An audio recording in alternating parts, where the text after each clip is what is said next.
The Limpopo Provincial Government today received a report from the Statistician General, Mr. Risenga Maluleke.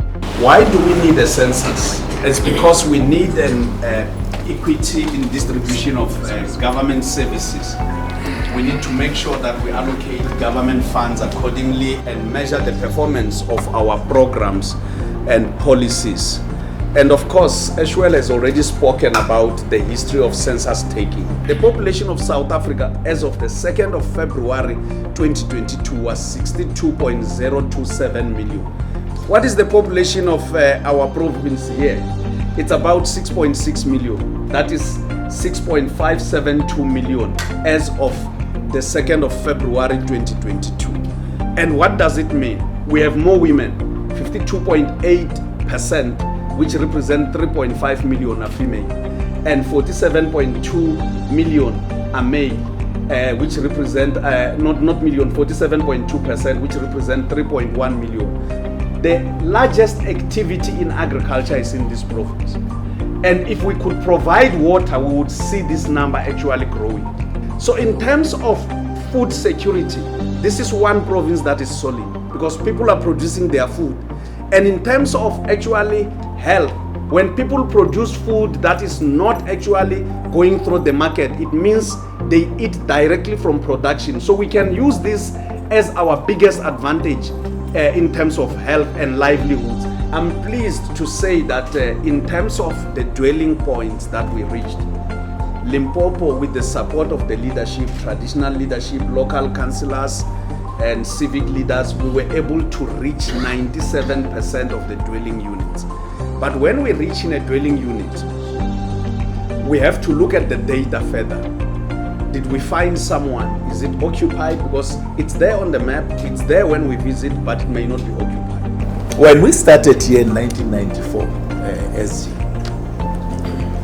the common feature amongst our dwellings, you're very right, it was mud houses, round doubles, and the platana pass, a lady platan all over. I always tell people that in Sekhukhune, if not one, we had one, yes, third road throughout the whole Sekhukhune. It was the road that went from Groblersdal, Jane First, Magnet Heights up till Pegarsford, joining the one that goes to Pegarsford. From there, we did not have any other third road. But today, almost every village has got an access to third in Sekhukhune. And that does not only apply to Sekhukhune. All the former so-called homelands,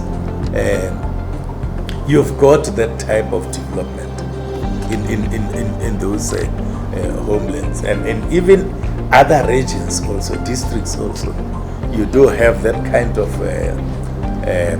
development, economic development that took place. It is not surprising to me that the livelihood, the dwellings, the way in which people are living today has changed drastically to the better. The Premier of the province, Mr. Chupu Mathabatha, was pleased by the overall report and what it has indicated of the progress that has been made by this provincial government. We will then request the SG to hand over the parcel to the Premier. Premier, this is work I'm bringing for you. This is the report